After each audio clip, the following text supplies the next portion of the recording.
राधे दोस्तों, हैप्पी जन्माष्टमी। घर पर ही मैं जन्माष्टमी की पूजा के लिए सारी तैयारियां कर रही हूँ।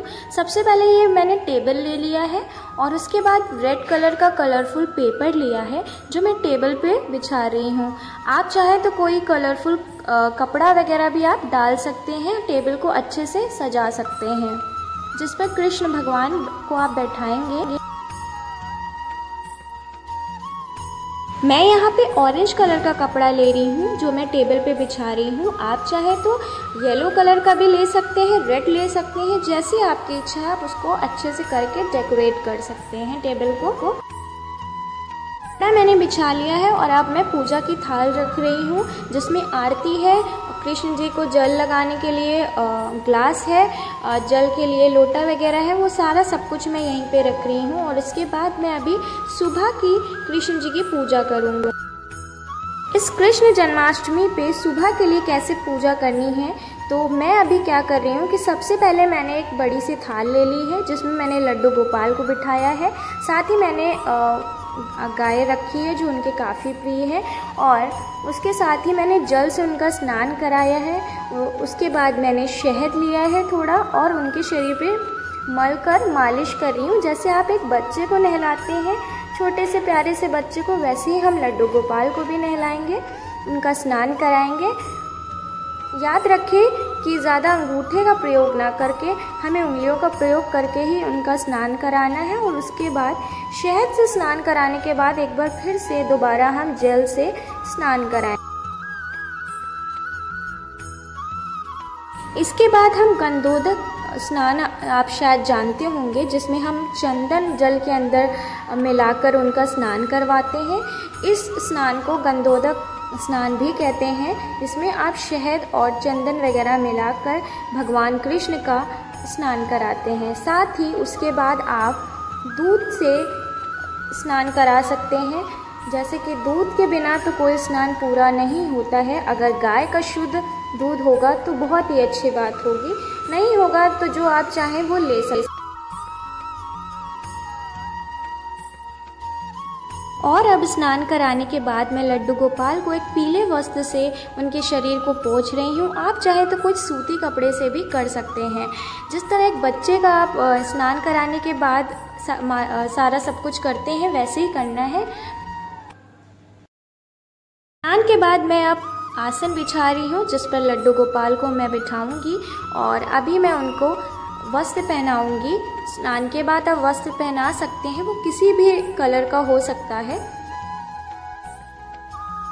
लड्डू गोपाल की आप पोशाक किसी भी तरह की ले सकते हैं, किसी भी कलर की ले सकते हैं, जैसी आपकी श्रद्धा हो, जैसा आपका मन हो आप वैसे करें। अभी मैं उनके केश लगा रही हूँ जो स्नान के बाद लगाना चाहिए, और अब मैंने उनको सारी पोशाक पहना दी है, जिसके बाद वो बहुत ही प्यारे लग रहे हैं। और अब लड्डू गोपाल के श्रृंगार का समय है, जिसमें मोर पंख और उनके मुकुट और माला का ये मैं पूरा पैकेट ले आई थी मार्केट से, जो मैं अभी उनको पहनाऊंगी शाम को। फ़िलहाल मैं उनके ऊपर मुकुट लगा दे रही हूँ और वस्त्र उनको पहना दिए हैं, मैंने टीका वगैरह कर दिया है। और अब मैं उनकी पूजा सुबह की कर रही हूँ। माला वगैरह पहना के कृष्ण भगवान को उनकी आरती हम करेंगे।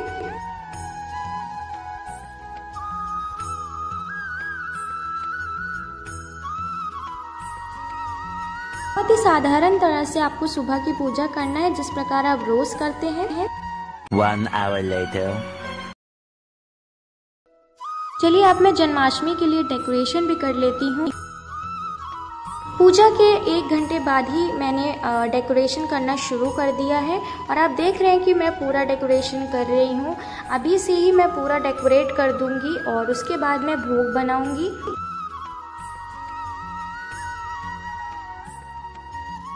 मैं प्रसाद बना रही हूँ पंजीरी लड्डू गोपाल के लिए, और भोग में मैं बना रही हूँ पनीर की सब्जी है, चावल है, पूरी वगैरह बनाऊंगी।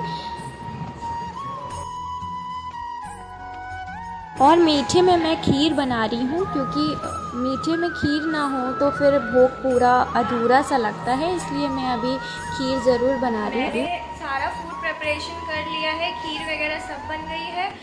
जितना कृष्ण जी के लिए जन्माष्टमी में प्रसाद ज़रूरी था वो सारा मैंने बना लिया है। इनफैक्ट भोग भोग वगैरह भी तैयार कर दिए हैं और अब सारी तैयारी हो गई है और अभी मैं जा रही हूँ थोड़ा पूजा वगैरह करने के लिए। और जो डेकोरेशन बाकी है और वो फ़िलहाल मुझे पूरी करनी है क्योंकि अभी 5 बज गए हैं, तो मुझे बस फटाफट से जाना है और सारी तैयारियाँ।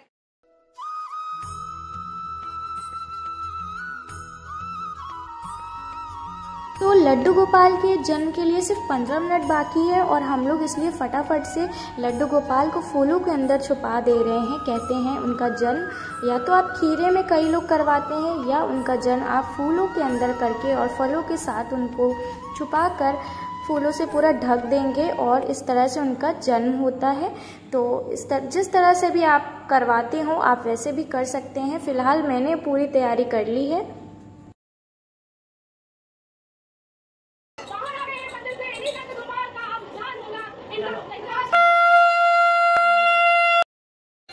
बारह बज चुके हैं और इसलिए हमने पूजा प्रारंभ कर दी है। सबसे पहले हम कृष्ण भगवान को पंचामृत से स्नान करा रहे हैं, उसके बाद जल से स्नान करवाएंगे क्योंकि शाम को आप इतना ही काफ़ी है शाम के लिए। उसके बाद हम उनका सारा श्रृंगार करेंगे, जो मालाएं हम लाए थे वो बाली वगैरह वो सब हम उनको पहना रहे हैं, श्रृंगार कर रहे हैं।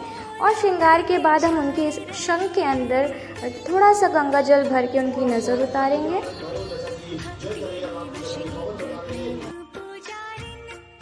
सब परिवार मिलकर आरती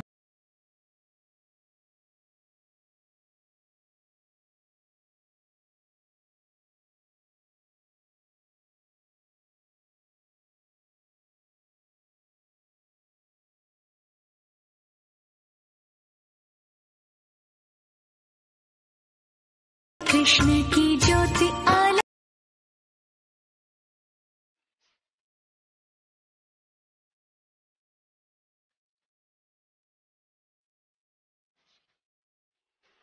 आरती के बाद अब हम फल की थाल लगा रहे हैं उनके सामने। इस प्रकार से आप 5 फलों को थाल में रखकर उनके सामने रखें और भोग में जो कुछ भी आपने बनाया हो उनको सामने अर्पण करें, उनको लगाएं। भोग में मीठा लगाना ना भूलें। साथ ही साथ अभी हम उसका यजमन करके उनके सामने रखेंगे और अब हम उनको झूले में बिठाएंगे क्योंकि झूला झुलाना तो बहुत ही ज़रूरी है, उसके बिना तो पूजा अधूरी है। तो चलिए चलते हैं, लड्डू गोपाल का हम झूला झुलाते हैं। इसी के साथ अब हम जन्माष्टमी की पूजा को पूर्ण करते हैं।